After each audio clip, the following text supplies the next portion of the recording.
The woman found him behind the market at 4:47 in the morning, and by the time the sun came up over the roofs of Mokola, she had already decided he would not die there. He was slumped against the back wall of the fish stall where the coolers were kept, and at first she thought he was one of the men who slept there sometimes. The ones who worked the night unloading trucks and had nowhere else to lie down until the morning shift. But his suit was wrong. Not the suit of a man who unloaded trucks. A dark suit, wet at the shoulders from the last rain, with one gold cufflink still in place and the other missing from a cuff that had come loose. His head was tilted forward against his chest. There was blood on his collar that had dried into a stain the shape of Ghana on the map. His right hand was pressed against his side under the jacket, and when she crouched down and moved the jacket back, she saw the wound and did not gasp, because she had trained herself long ago not to gasp at wounds.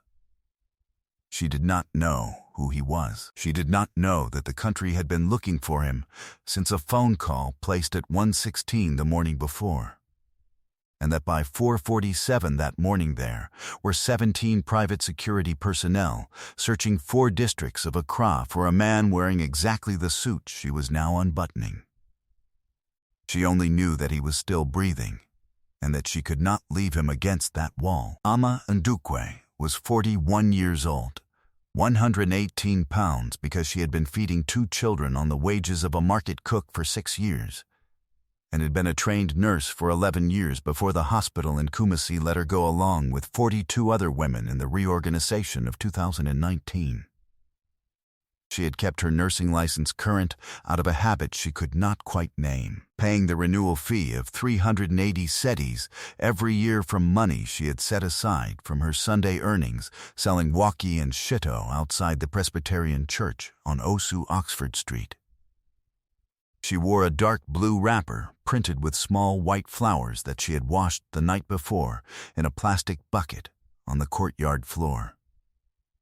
The wrapper was old. She had bought the cloth from a stall inside Mokola Market for 45 cedis in 2020, and had been folding it every morning the same way for 4 years, twice lengthwise, once at the waist, a small tuck at the left hip that her mother had taught her when she was 12. Under the wrapper she wore a white cotton blouse that had been white once and was now the color of paper left in the sun for a long time.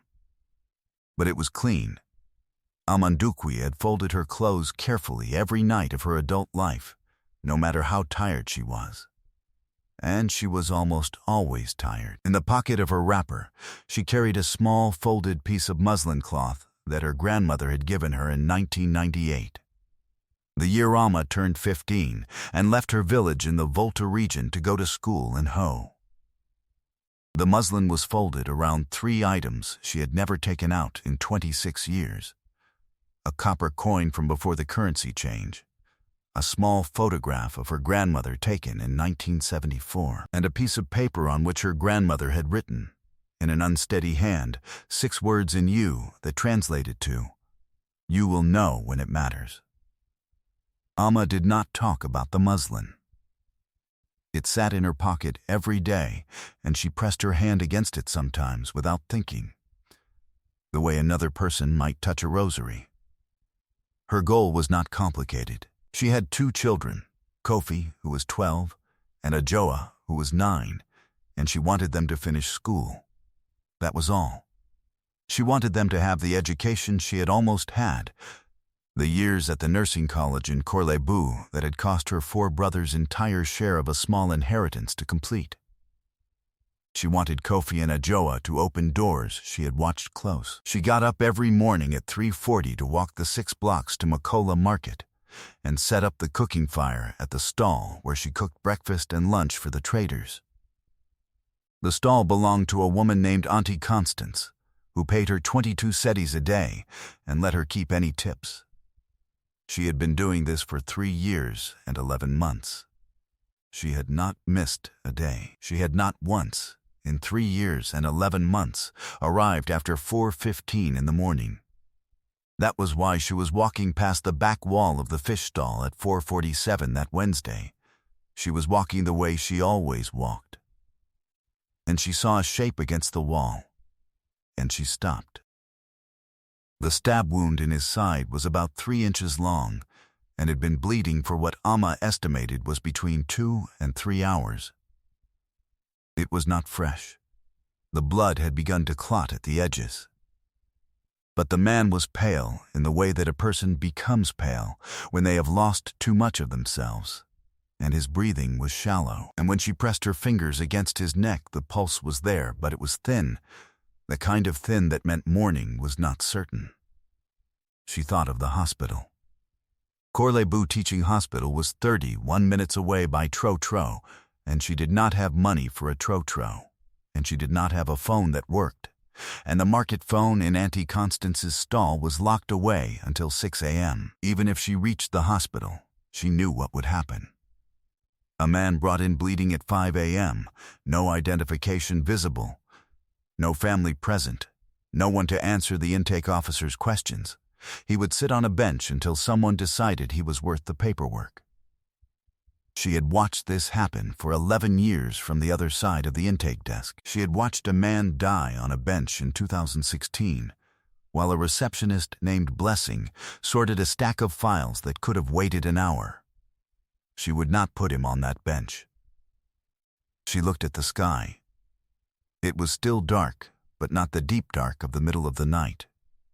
She had 20 minutes before Auntie Constance's assistant would come to open the stall and start the fire. And she had 30 minutes after that before the first customer would come for cocoa and couscous. She could not carry him.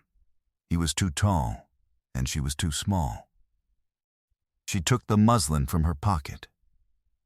She unwrapped the copper coin and the photograph and set them on the wall beside her, and she used the muslin cloth to press against the wound. She spoke to him quietly in you, the way she had learned to speak to patients when she was in training, not the words themselves, but the tone, low and steady, the way a person speaks when they want another person to keep breathing. She checked his pockets carefully.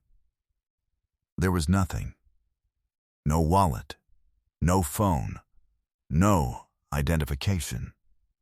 Someone had taken those things. She noticed a small scar above his left eyebrow, a thin white line about 1/2 inch long, and she noted it the way a nurse notes things. She left him against the wall and ran. She ran the 6 blocks back to her compound house near the Kwame Nkrumah Circle, woke her neighbor Auntie Willa May, who was 70 and did not sleep well, and asked to borrow the wooden wheelbarrow that Willa May's late husband had used for construction work. Willa May did not ask why. She had known Amma for 6 years, and she knew the sound of a request that had a reason. Amma took the wheelbarrow and pushed it back through the empty streets at a pace that was almost a run. The wheels made a sound against the paving stones like a slow drum. She got him into the wheelbarrow. She had to lift him herself, and it took her 4 attempts, and she felt something pull in her lower back that she knew would hurt for a week. But she got him in, and she covered him with a piece of tarpaulin she had taken from beside the stall, and she pushed him the 12 blocks to her compound house without stopping. By the time she got him into her single room and laid him on the mattress on her floor, the sun had come up over Makola Market. She had missed the fire at Auntie Constance's stall. She had missed the morning's cooking. She would lose the day's 22 setties. She would possibly lose the position entirely. She did not stop to think about any of that. She got water from the barrel. She got the small nursing kit she kept in a tin under her mattress, and she began to clean the wound the way she had been taught in 2011 at Corlebu, in a classroom on the 2nd floor of the West Wing, by a lecturer named Dr. Mensah, who had told her she had good hands. If this story is landing on you the way I think it is, subscribe now, because what happens on the 2nd day changes everything Amma thinks she knows.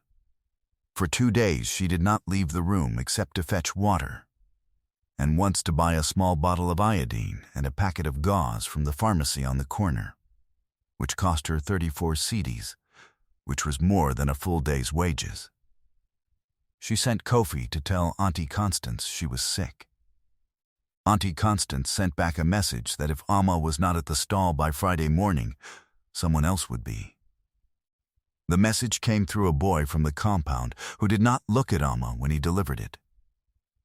The man's fever came on Wednesday afternoon and stayed until Thursday night. Amma sat beside him and changed the compress on his forehead every 20 minutes. She spoke to him in the low, steady tone she used with patients. She did not know his name. She called him nothing. She simply spoke to him about the weather, about the market, about her grandmother's saying that the muslin cloth in her pocket carried. She did not know why she told him about the muslin. It came out on Thursday night around 11 p.m., when she thought he might not survive the night, and she wanted him to hear a voice. He woke on Friday morning at 6:14. His eyes opened, and they moved slowly around the room, the wall calendar, the plastic barrel, the mattress on the floor, the small window with the piece of cloth hung over it as a curtain. And then they settled on Amma, who was sitting on a low stool beside him, folding a clean strip of gauze. He looked at her for a long time. He said, in a voice that was rough from disuse, "Where am I?" She said, "You are safe. You were hurt. I found you at the market on Wednesday morning." He was quiet for a moment. Then he said, "How did I get here?" She said, "A wheelbarrow." He almost smiled. It was small, a movement that lifted only one side of his mouth. He said, "What is your name?" Amma, yes." He said, "You are a nurse." She said, "I was. 11 years. He closed his eyes for a moment. He said, "Amma, thank you." And then he slept again. That was Friday morning. What Amma did not know was that at 8:32, that same morning, a security team led by a man named Chief Mensa was walking the alleys behind Mokola Market with a photograph in his hand and instructions to knock on every door within 2 kilometers. What she did not know was that the photograph in Chief Mensa's hand was the same face that was breathing softly on her mattress. And what she did not know, what she could not have known, was that at 11 a.m., on that Friday, Chief Mensa would knock on the door of the compound house near Kwame Nkrumah Circle and ask if a woman named Amma had been seen recently, because a boy from the market had mentioned that she had missed 2 days of work for a reason nobody understood. It was Auntie Willa May who answered the outer gate at 11:04 on Friday morning. She was 70 years old, and she had lived through many things, and she knew how to keep her face still. She looked at Chief Mensa, who was tall and wore a dark suit and had 2 men standing behind him, and she said, "Who wants to know?" Chief Mensa said, "It is a private matter." Willa May said, "So is my not knowing." They looked at each other for what Willa May later described as a long moment. Then Chief Mensa lowered his voice and said, "Auntie, the man we are looking for is very unwell. If he is here, he needs a doctor. If he is not here, we have to keep looking. Every hour matters." Willa May studied his face. She looked at the 2 men behind him. She looked at the vehicle parked at the corner of the compound wall, a dark SUV she did not recognize. She thought about it. Then she said, "Wait here." She went into the compound and walked across the courtyard to Amma's door and knocked once. When Amma opened the door, Willa May looked at the man on the mattress and then at Amma, and she said, very quietly, "There are men at the gate looking for him. One of them says he is a security chief. If they are the ones who hurt him, we do not open the gate. If they are not, we do." Amma looked at the man on the mattress. His eyes were open, he had heard.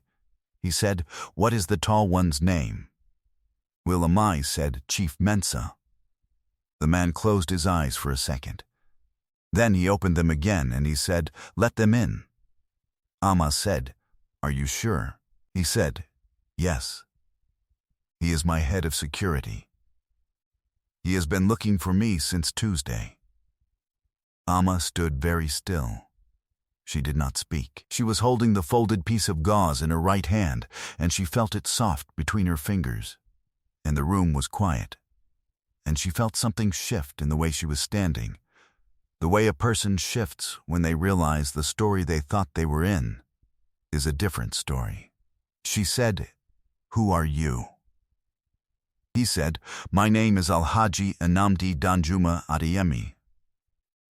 She had heard the name before. Every person in Ghana who had ever read a newspaper had heard the name before. She had heard it on the radio in Auntie Constance's stall while she stirred a pot of jollof. She had heard it in a conversation between two men at the Trotro station. It was the name of a man who owned 9 businesses across West Africa and was, by the reckoning of a business magazine she had once seen in the market, the richest man in the country. He owned the largest private hospital in Accra. He owned the shipping company that unloaded trucks at the market, where she had found him at 4:47 on Wednesday morning behind the fish stall, in a district his own company had insurance contracts on. She looked at him. He said, "I was attacked outside a meeting on Tuesday night by 2 men my nephew had paid. My nephew and I have been in a dispute about the future of the family holdings for some time. He believed I was going to change the will in favor of a foundation." He was correct. Alhaji Adeyemi's voice was still rough, but it was steady. "I do not know how I got to Mokola. I remember walking. I remember trying to reach a taxi. I remember falling." Amma said, "I did not know." He said, "I know." Chief Mensa came into the room with one of his men. And the reaction of both of them was not to Amma or to the room, or to the mattress on the floor, but to Alhaji Adeyemi lying on it. The 2 men stopped in the doorway and did not move for what felt like several seconds, and then Chief Mensa crossed the room in 3 strides and knelt beside the mattress and pressed his forehead briefly against the back of Alhaji Adeyemi's hand and said, "Sir." That was all he said. One word. But Amma saw a man who had been searching for 2 days with a photograph in his hand let out the breath he had been holding, and she understood something about the difference between employment and something else. Alhaji Adeyemi said, "I am well because of this woman." Chief Mensa stood up. He turned to Amma. He looked at her for a long moment, and then he did something she had not expected. He inclined his head slightly, the way a person bows when they have no other way to say what they mean. He said, "Madam." "Thank you." Amma did not answer. She did not know what a person was supposed to say. Chief Mensa made 2 phone calls. Within 20 minutes, a private medical team arrived at the compound. 3 people. Quiet, efficient, carrying equipment that made Amma's small nursing kit look like a child's toy. They examined Alhaji Adeyemi where he lay. The lead physician, a woman in her 50s with gray at her temples, looked at the wound Amma had cleaned and dressed. She looked at the stitching Amma had done on Wednesday afternoon, using the small suture kit from the tin under the mattress. She examined the compress. She checked the pulse. She turned to Amma and she said, "Where did you train?" Amma said, "Korlabu 2008 to 2011. The physician said, "Who was your surgical instructor?" "Dr. Mensa," the physician said. "Dr. Mensa trained me in 1994. She looked at the wound again. She looked at Amma. She said, "This is very good work." He would have died on that wall. Amma said nothing. Alhaji Adeyemi was transferred that afternoon to a private facility. Before he left, he asked Amma to sit beside him on the mattress. He said, "Will you come to my house on Sunday?" She said, "I have to work on Sunday." He said, "Not this Sunday." She said, "I have to work every Sunday." He looked at her. He said, "Amma, this Sunday you will not have to work." He asked her for her address. She gave it to him. He asked her the names of her children. She gave them to him. He wrote nothing down. Chief Mensa, standing at the door, wrote everything down. They left at 3:22 in the afternoon. On Sunday morning at 9:30, a vehicle came for Amma. It was the same dark SUV. Chief Mensa was driving. He opened the passenger door for her the way a person opens a door for someone whose position they respect, and Amma got in wearing her second wrapper, a green one with a gold border that she had bought from her sister for 60 cedis in 2021 and worn only twice. They drove to a house in East Legon that had a wall Amma could not see over from the front seat. Chief Mensa opened the gate himself. Alhaji Adeyemi was sitting on a wide wooden porch at the back of the house with a blanket over his knees, and Pauline, who managed the house, brought a tray with ginger tea and small plantain cakes and set it on the low table between them. Alhaji Adeyemi said, "How are your children?" Amma said they are well. Kofi has an exam on Tuesday. He said, "What does he want to study?" "Medicine," she said. "He wants to be a doctor at Korle-Bu." Alhaji Adeyemi looked at his hands for a moment. Then he looked up at her. He said, "Amma, I would like you to allow me to do something. It is not payment. Payment would not be the correct word for what you have done." He paused.